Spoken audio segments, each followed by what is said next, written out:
Cease your fixation on the New York Stock Exchange ticker. If your attention is glued to the COMEX price displayed on your mobile device, you are witnessing an illusion. You observe the price of silver quoted at $74.59.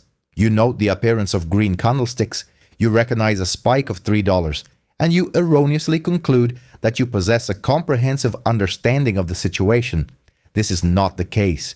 You are perceiving a phantom. You are observing a derivative market, a phantom created by paper, which is currently undergoing immense pressure due to a liquidity shortage unseen in 40 years. To ascertain the genuine value of silver, to discover the price that major industrial entities are actually remitting, your gaze must shift 5,000 miles eastward towards Shanghai. Right now, as we converse, the physical silver market within China is experiencing a surge, a premium that equates to approximately $100 per ounce. Do you grasp the sheer magnitude of this disparity? There exists a $25 chasm between the valuation in New York and the valuation in China. Within the sophisticated realm of professional trading, this is not termed a spread. It is referred to as a fractured market. A $25 divergence represents an arbitrage prospect so vast that it exerts a gravitational pull akin to a black hole, drawing every available ounce of silver from the Western Hemisphere and funneling it towards the East. In this urgent market update, we will meticulously examine the Shanghai $100 phenomenon. We will elucidate the reasons behind the Western paper market's considerable lag concerning the tangible reality in Asia. We will scrutinize the immense arbitrage flows that are presently depleting the COMEX vaults entirely. Furthermore, we will articulate precisely why the New York price is inevitably compelled to ascend dramatically to bridge this gap. The dam has burst, the East has dictated the price, and the West is poised for a chaotic realization. This is the narrative of the $25 void. To comprehend the genesis of this event, it is imperative to distinguish between the spot price and the street price. In New York, the spot price stands at $74.59. This represents the value of a futures contract, an intangible commitment. It operates under the presumption of an inexhaustible supply of silver. Conversely, in China, the market is grounded in physicality. Manufacturers of solar panels require silver paste. Companies producing electric vehicles depend on silver contacts. Individual citizens seek silver bullion for the preservation of their wealth. They have no interest in paper. They desire tangible matter. And when millions of purchasers vie for a finite quantity of tangible matter, the price diverges sharply from the paper market, skyrocketing vertically. The reports we are receiving indicate that while the official Shanghai Gold Exchange spot price hovers around $78, the premiums levied by distributors, refiners, and intermediaries have surged exponentially. To secure immediate delivery of industrial-grade silver in Shenzhen today, one must disburse close to $100. This fact unequivocally demonstrates the depletion of available inventory. When the price escalates by $25 above the established global benchmark, it signifies a localized scarcity. China is experiencing a critical shortage of silver, and due to this dire need, they are prepared to pay any price to sustain their manufacturing operations. This presents a formidable challenge for Western financial institutions.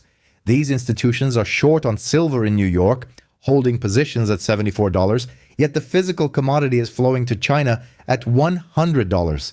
They are incapable of fulfilling their short obligations because the tangible metal is actively departing their jurisdictions. They are attempting to suppress a buoyant object that is being inexorably drawn upward by a colossal magnet. Let us perform the calculations for the arbitrage transaction. This is the mechanism that will inevitably compel the United States price to escalate.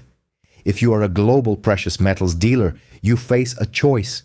You can divest a bar of silver in New York for $74, or you can transport it via air freight to Shanghai and realize $100. The costs associated with freight and insurance will likely amount to 50 cents.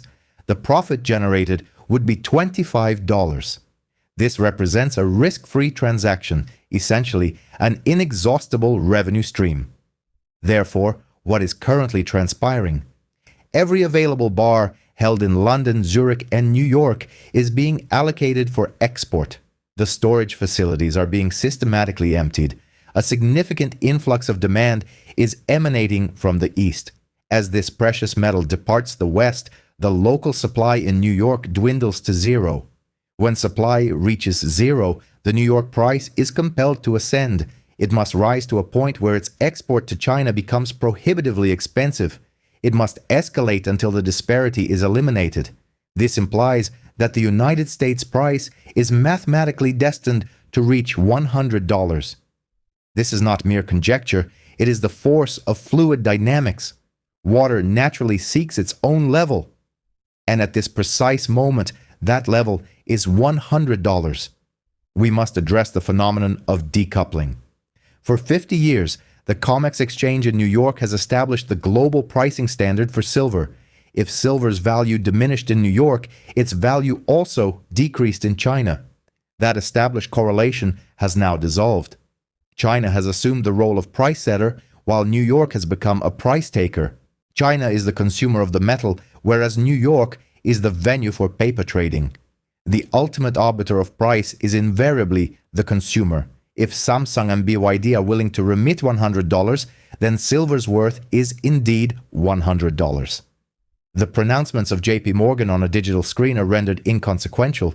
The true price is the valuation at which a transaction is executed, and transactions are presently occurring at triple-digit figures.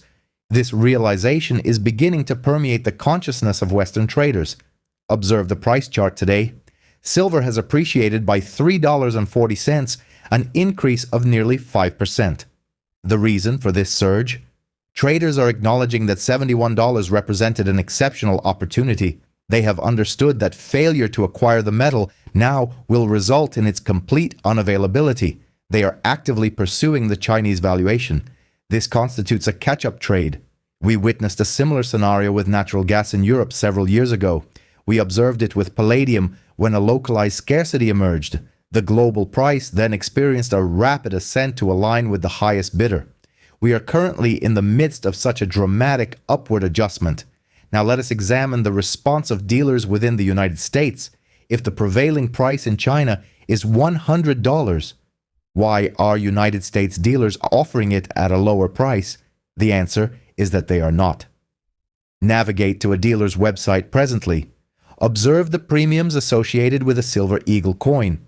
The spot price is $74. The Silver Eagle is likely priced at $90 or $95. The physical market within the United States is already incorporating the implications of the Chinese market dynamics. Only the paper market remains in arrears. This confirms that the divergence is exclusively a financial anomaly. The banking institutions are employing sophisticated algorithms to artificially suppress the paper price. While the physical realm is engaging in transactions at substantially higher valuations, this inherent tension cannot persist indefinitely. Eventually, the paper market will falter, the short sellers will capitulate, and the price will surge to align with reality. We are witnessing the final days of the $70 price range. Let us delve into the industrial imperative driving this surge. Why is China prepared to offer $100 per ounce? Is this in speculative bubble? No, it is a consequence of inelastic demand. China holds a dominant position in the solar panel manufacturing sector. They are mandated to fulfill production quotas before the close of the current year. Should a factory manager encounter a shortage of silver paste, operations will cease.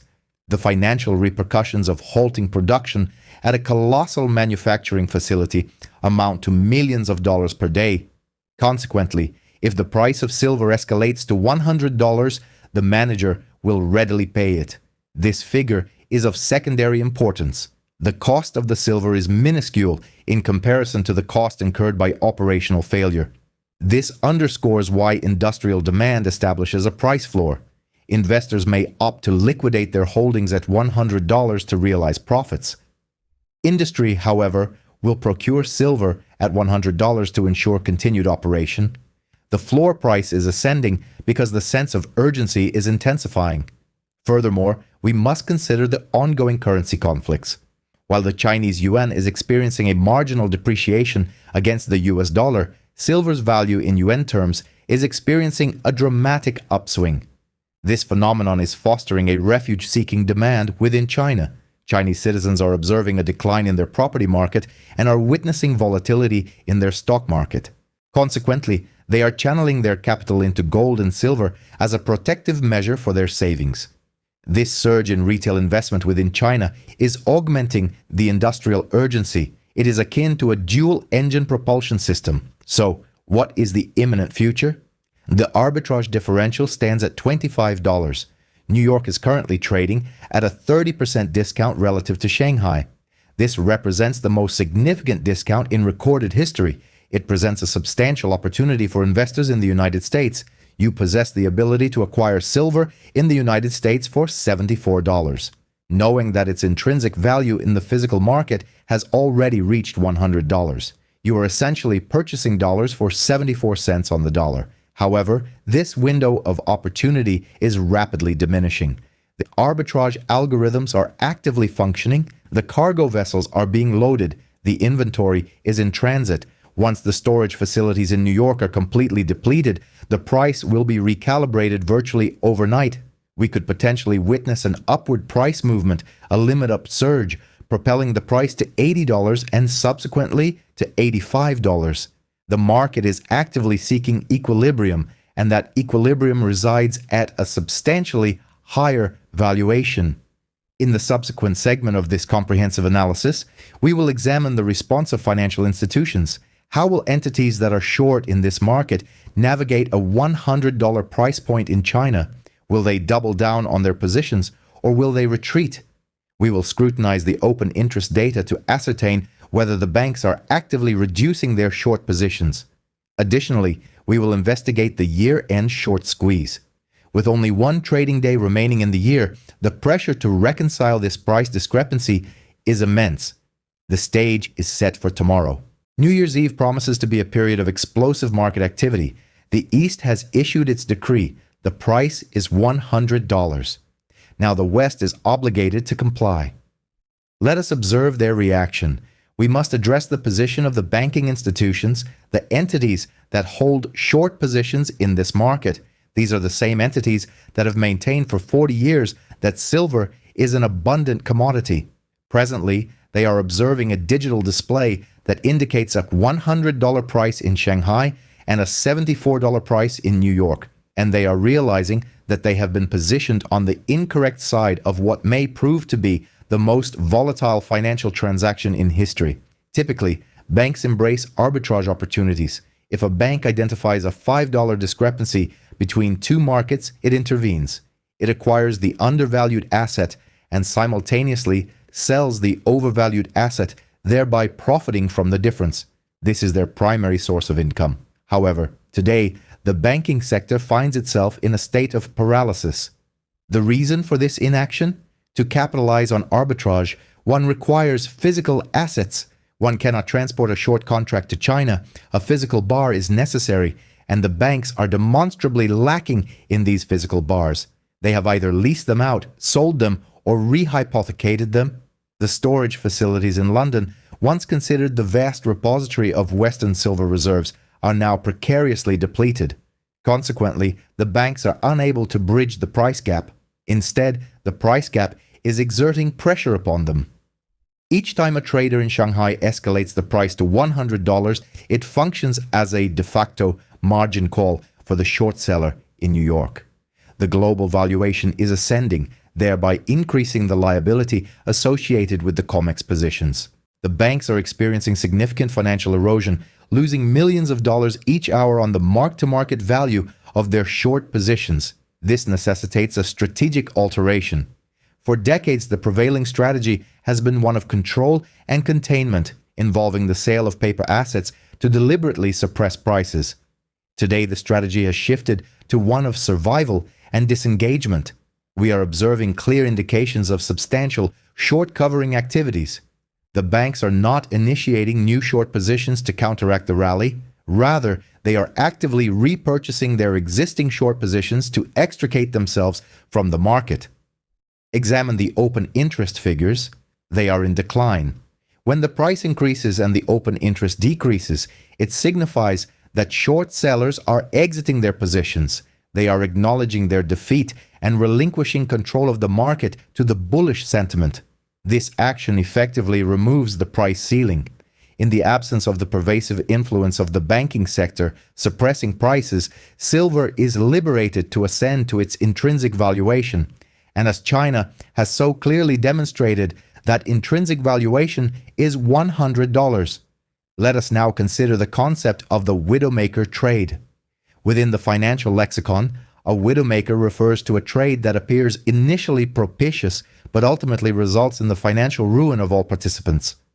Shorting Japanese government bonds was once considered a widowmaker. At this present moment, shorting silver embodies the ultimate widowmaker trade. Why would any rational entity persist in maintaining a short position when the physical market is transacting at a 30% premium? Such a stance is tantamount to financial self-destruction.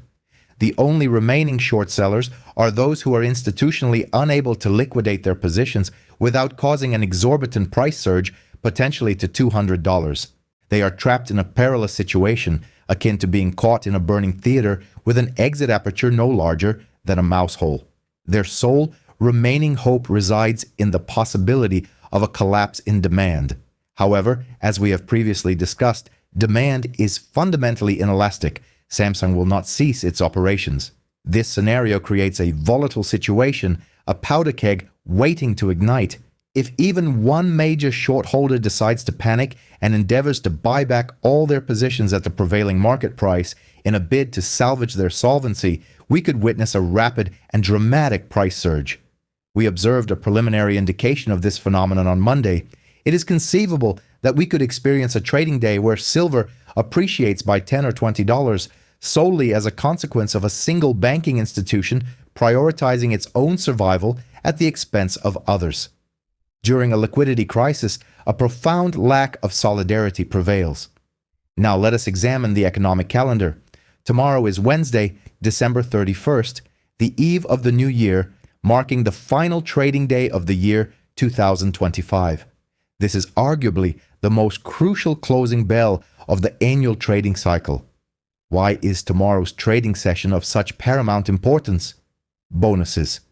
Portfolio managers' compensation is determined by their performance as of December 31st. If they hold long positions in silver and desire the price to conclude at its absolute zenith, they will aim for valuations of $75 or $80. This creates a powerful incentive for a phenomenon known as window dressing.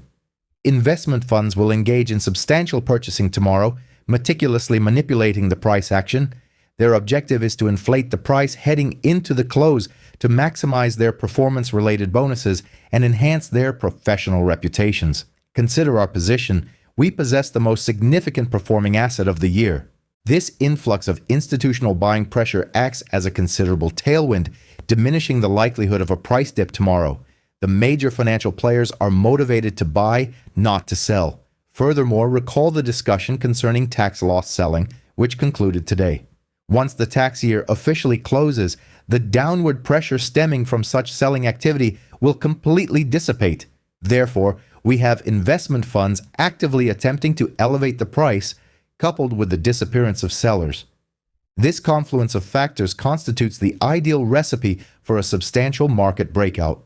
It is entirely plausible that silver could challenge the $77 mark by the time the New Year's Eve ball descends in Times Square. Let us address the capitulation of dealers.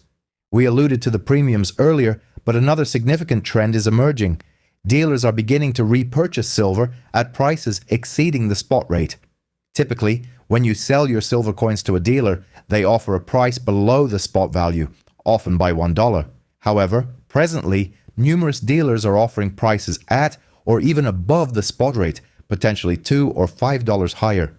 They are demonstrating a desperate need for inventory, actively contacting their clientele to inquire about potential sales. This represents a reversal of the typical market dynamics, a reverse squeeze. Dealers are transitioning into buyers due to the depletion of their existing stock and the closure of refining facilities. When the buyback price surpasses the spot price itself loses its relevance. It serves as definitive proof that the physical market is significantly tighter than the paper market is currently acknowledging. This situation establishes a firm price floor. Why would an individual elect to sell a contract on the COMEX for $74 when a local dealer is prepared to offer $78 for the actual metal? Such a decision would be illogical. Consequently, sellers are diverting their attention away from the COMEX and towards the physical market. This action effectively diminishes liquidity within the paper market, thereby increasing its volatility and susceptibility to upward price movements. We must also consider the strategic management of currency valuations. China actively influences the exchange rate of the yuan. By permitting silver to trade at $100 within China, they are, in effect, devaluing the yuan relative to silver.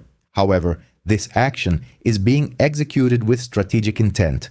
They are signaling a preference for holding silver over yuan paper currency. This serves as a direct message to the Chinese populace: divest from fiat currency. When a government subtly signals an inflationary trend, its citizens invariably heed the warning. We are observing a surge in demand for tangible assets in Asia that significantly eclipses any comparable activity in the Western Hemisphere.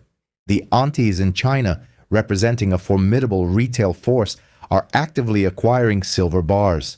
This wave of retail investment is virtually unstoppable, driven by 1 billion individuals reallocating their savings into precious metals. The West is incapable of suppressing a market that is being fueled by the purchasing power of 1 billion people. We are numerically outmatched and critically low on physical metal. Let us now examine the technical damage inflicted upon short sellers. The price chart has been decisively broken for those holding short positions. They establish price targets at $30, which have been breached. Their targets at $50 have been surpassed. Their previous resistance levels at $70 have also been overcome. Every technical indicator they employed to justify selling has proven ineffective. The Relative Strength Index, RSI, indicates an overbought condition, yet the price continues to ascend. The Bollinger Bands are stretched, yet the price continues its upward trajectory. This forces a fundamental shift in the strategies of technical traders. The bears transform into bulls. They cease shorting at resistance levels and commence buying at support levels. This action further fuels the upward momentum. When skeptics capitulate and join the prevailing bullish sentiment, that is precisely when the parabolic price surge materializes. We are currently witnessing the conversion of bearish sentiment into bullish conviction. They are recognizing that the trend is indeed their ally and that trend is demonstrably parabolic. Therefore, as we approach the final day of the year, the market conditions are perfectly aligned. The East is dictating the price trajectory, the West is ensnared. Industrial entities are accumulating stock, the banking sector is actively covering its short positions, and the economic calendar is compelling investment funds to pursue the rally. In the subsequent segment, we will outline the strategic roadmap for January. If we conclude the year at $75, what will unfold on January 2nd? We will also meticulously calculate the projected inflow from pension funds. Furthermore, we will identify specific price targets for the first week of 2026, and we will critically assess the black swan risks that possess the potential to further ignite the market. The $100 price point observed in China is unequivocally heading towards America. It is currently en route, either physically or digitally. It is embedded within the algorithms. Its arrival is inevitable. Remain attentive. We are meticulously charting the course for the upcoming year. Our focus must extend beyond tomorrow's immediate trading session. While traders are fixated on the December 31st closing price, the truly significant capital is directing its attention towards January 2nd. This date marks the inaugural trading day of 2026 and signifies a fundamental shift in the prevailing market dynamics. We have previously discussed the January effect, but it is imperative to quantify its potential impact. Global pension funds collectively manage an estimated $50 trillion. Currently, their allocation towards commodities remains at historically low levels, approximately 1%. Their investment in silver, in particular, is a negligible fraction, effectively zero. However, throughout 2025, silver has emerged as the top-performing asset class. Bonds have depreciated, real estate has stagnated, and technology stocks have exhibited significant volatility. Silver, in contrast, has experienced a meteoric ascent. Consequently, the investment committees within these pension funds are convening for crucial meetings. Their discussions are centered on the necessity of inflation protection and the strategic acquisition of hard assets, specifically targeting at assets that have demonstrated superior performance. Should these funds decide to reallocate merely 0.1% of their substantial capital into silver, this would translate to an injection of $50 billion. This represents an unprecedented influx of $50 billion in new buying power. Now let us compare this figure to the current valuation of the silver market. The entire global annual mine production of silver at prevailing prices is valued at approximately $25 billion. Do you perceive the profound imbalance? The pension funds are ostensibly attempting to acquire 2 years' worth of global silver production within the initial week of January. They are endeavoring to maneuver an elephant through the aperture of a keyhole. The only conceivable method for the elephant to pass through is if the keyhole expands considerably. The price must escalate to a level where $50 billion can purchase a meaningful quantity of this precious metal. At a price of $74, $50 billion would acquire virtually the entire market. However, at a price of $200, it would represent a more proportionate investment. Therefore, the substantial liquidity entering the market in January will necessitate a fundamental repricing event. This buying activity is not discretionary, it is mandated by investment policies. It operates independently of chart patterns or technical indicators. It is simply a directive to purchase. Furthermore, this capital injection will occur in a market where China has already systematically absorbed the available supply. It is analogous to an unstoppable force encountering a vacuum. Let us now examine the revised deficit figures.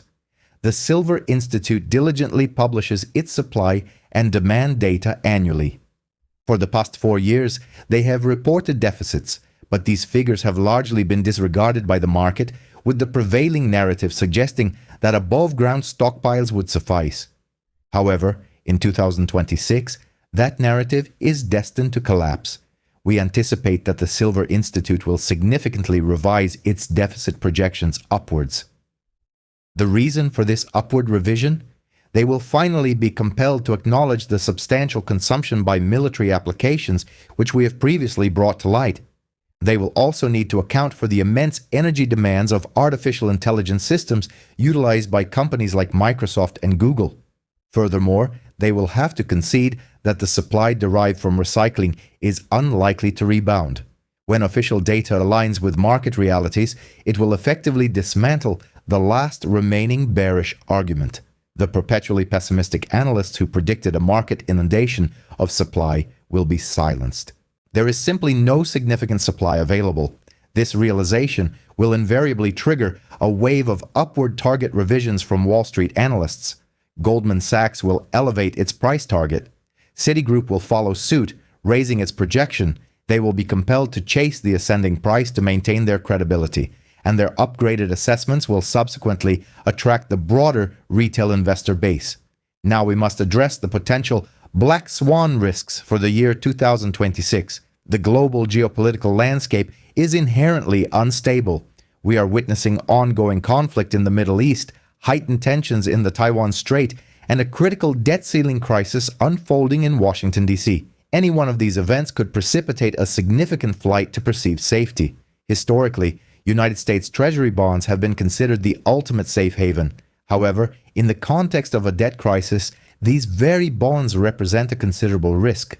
Consequently, capital is likely to flow towards neutral reserve assets, namely gold and silver. Should a major military conflict erupt, the price of oil would undoubtedly surge. An increase in oil prices would consequently escalate mining operational costs, thereby raising the baseline price for silver. If a major currency experiences a collapse, gold prices would likely spike and silver would follow suit. Silver can be metaphorically described as the call option on chaos. And when examining the current geopolitical map, the probability of widespread chaos is virtually 100%. China is acutely aware of this reality. This is precisely why they are prepared to pay $100 per ounce for silver. They are not overpaying. Rather, they are preemptively securing the metal at its current valuation, anticipating potential disruptions to maritime trade routes. The Western world remains largely complacent, while the East is actively preparing for potential contingencies. The price differential, the arbitrage gap, represents the cost of this Western complacency. Let us now contemplate the psychological impact of three-digit valuations. $100. It is a number imbued with significant psychological resonance. When an asset surpasses the $100 threshold, its perception fundamentally shifts in the minds of investors. At $99, it might still be perceived as a mere commodity. However, at $100, it begins to be recognized as a tangible store of value, thereby acquiring enhanced legitimacy. This newfound perception attracts affluent savers who previously might have avoided perceived cheap assets. Silver will then be regarded as a prestige asset, drawing the attention of family offices and high net worth individuals. The affluent are drawn to acquiring assets that have surpassed 100 years of existence. They desire possession of the bar valued at $20,000, not a mere $5,000. The density of value is paramount to the wealthy. As the cost of silver escalates, it transforms into a more practical vehicle for substantial wealth preservation rather than diminishing its utility. Furthermore, we must consider the inclination towards smaller units for the modest investor. At $100, a single ounce of silver feels prohibitively expensive to a young person. Consequently, the marketplace will adapt. We anticipate the widespread adoption of fractional silver units. Half-ounce coins, quarter-ounce rounds, and gram bars will become commonplace. This pattern has already been observed in gold. Few individuals purchase an ounce of gold casually these days. They opt for grams. When silver transitions to a pricing model based on grams, it will open doors to a new segment of the population. Individuals with $20 will still be able to participate. This phenomenon will sustain retail demand even amidst elevated prices. The market's evolution is designed to perpetuate the existing pressure. Let us now shift our focus to the physical delivery figures pertaining to the comics. We are entering the designated delivery month. Traders who acquired contracts for January delivery are poised to request their metal. Typically, they would either extend their contract or accept a cash settlement. However, with the Shanghai premium standing at $25, why would one settle for $74 in cash? That would be an act of financial self-sabotage. If you opt for physical delivery of the metal, you can then sell it to China for $100, instantly realizing a profit of $25 per ounce. Therefore, the incentive to insist on physical delivery is at its zenith in recorded history. Every logical participant is compelled to take possession of the metal. This implies that the depletion of the comics vaults in January will be catastrophic. They could witness the withdrawal of 10 million, 20 million ounces in a single month. Should this occur, the registered inventory will plummet to zero, signaling the conclusion of the current paradigm. The financial institutions are acutely aware of this impending scenario. This is the impetus behind their current panic-driven acquisitions. They are endeavoring to secure the metal before the delivery notices are issued. They are attempting to preempt their own clientele. It is a race to the bottom of the vault, and that vault is perilously shallow. Therefore, when observing the chart today, with its reading of $74.59, do not perceive it merely as a price. View it as a ticking countdown clock. Every cent of increase represents a step closer to the moment the vault is completely emptied. Each fractional rise in price narrows the window of opportunity for the paper short sellers to extricate themselves. We are counting down to a default, a subtle default where paper contracts are settled with other paper instruments and physical metal commands a king's ransom. We must brace ourselves for the regulatory narrative that will inevitably emerge.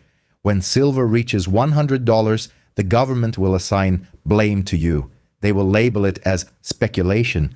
They will voice concerns about market stability. They might reinstate higher margin requirements.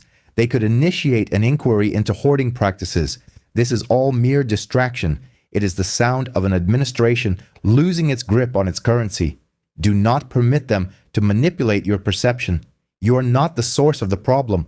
The $36 trillion in national debt is. Silver merely serves as the smoke detector. The debt is the actual fire. One does not extinguish a fire by destroying the smoke detector, yet that is precisely what they will attempt. Be prepared for this. Disregard it. Continue to accumulate. To summarize the situation, as of January 2nd, we have the influx of pension funds. We have the replenishment of industrial inventories. We have the cyclical delivery of COMEX contracts. We have the arbitrage opportunity between Shanghai and New York. We have the geopolitical hedge. All 5 of these forces are exerting pressure in the same direction. There is no opposing force. The sole counterforce was the short position held by the banks, and those banks are now covering their positions. The sellers have exited the market. This is the reason for the existing vacuum. There is no one left to object to escalating prices. We will examine specific price targets for the initial week of the new year. We will deliberate on the exit strategy. When precisely should one divest? And we will provide a definitive conclusion regarding the feasibility of the $100 silver price in China. The East has established the price benchmark. The West is only now coming to terms with it. The transfer is complete. This marks the final countdown to 2026. We have meticulously analyzed the $25 disparity between New York and Shanghai. We have exposed the clandestine hoarding by industries and the panicked maneuvers of financial institutions.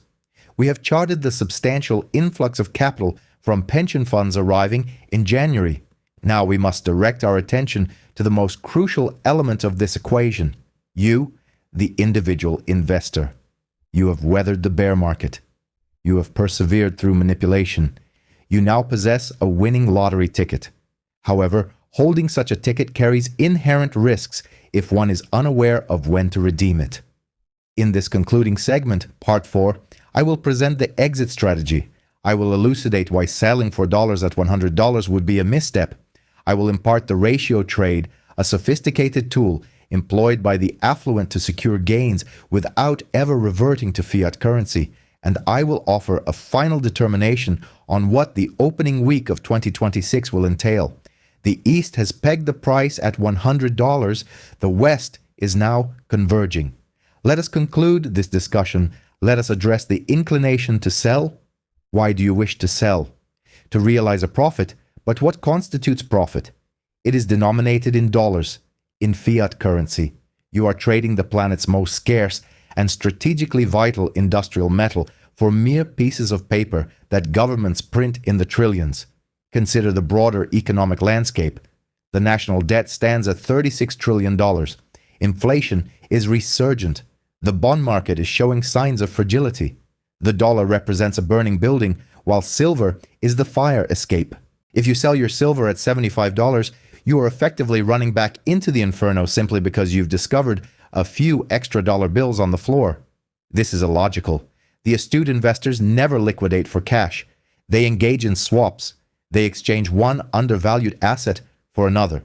They transition from an overheated environment to a more stable one.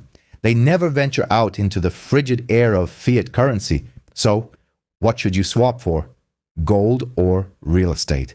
However, gold is the most straightforward asset to analyze at present, with gold trading at $4,500 and silver at $75. The ratio is 60-1, meaning 60 ounces of silver are required to acquire 1 ounce of gold. Historically, this remains an advantageous position. In 1980, the ratio reached 17. In 2011, it hit 30. Geologically, the ratio is estimated to be 8-1. Here is your roadmap for exiting the market. Zone 1. When the ratio is above 40, you hold, you continue to accumulate. Silver remains the superior investment, possessing greater potential for appreciation than gold. Zone 2. When the ratio reaches 30. This serves as your yellow alert. The market is becoming overheated. You might consider exchanging 20% of your silver holdings for gold coins. You are hedging against volatility, trading the more volatile silver for the more stable gold. Zone 3. When the ratio hits 15. This is your red alert. Historical precedent indicates that a 15-1 ratio is unsustainable and signifies the peak of a speculative frenzy. At a 15-1 ratio, silver is historically overvalued relative to gold. You would approach a dealer, present your substantial quantity of silver, and depart with a tube of gold.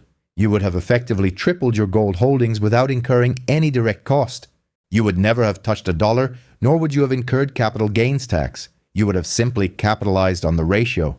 This is the method by which generational wealth is preserved, shifting capital from a highly volatile asset to a less volatile one at the apex of the market cycle. We are not yet at that juncture. At a 60-to-1 ratio, the market signals a strong buy for silver. However, it is imperative to know your exit point before the theater catches fire. 15-to-1 represents that exit. Now let us examine the immediate future. During the first week of January, we will commence the new year with maximum market momentum. New York will be trading at $75, while China will be at $100. This differential must converge. I predict that within the first 5 trading days of 2026, silver will surpass $80 in New York. The January effect of increased buying, coupled with the arbitrage vacuum, will prove too powerful to resist. We might witness a significant upward gap on January 2nd that astonishes the world. The banks will attempt to counter this trend. They will disseminate negative reports. They will focus on interest rates. However, they are contending with fundamental physics. They cannot manufacture silver. Until such a capability arises, the price must escalate to ration the dwindling supply. Thus, here is the definitive assessment of the $100 silver price in China. It represents the most significant market signal of the decade. It unequivocally demonstrates that the paper price is defunct. It proves that the physical price is the sole determinant of value. The global market has bifurcated. The East commands the mid-range and premium prices, while the West is associated with the paper price and lower valuations. However, nature abhors a vacuum. The West is about to receive a stark awakening. If you are currently holding silver, you possess a winning hand. Do not fold. Do not be dislodged by market fluctuations. Do not divest for meager gains when substantial profits are imminent. The transfer of wealth is not on the horizon. It is presently occurring. It has unfolded while everyone was preoccupied with the stock market. You observed it. You acted. Now enjoy the unfolding trajectory. 2026 is destined to be the year of the squeeze, and you are prepared.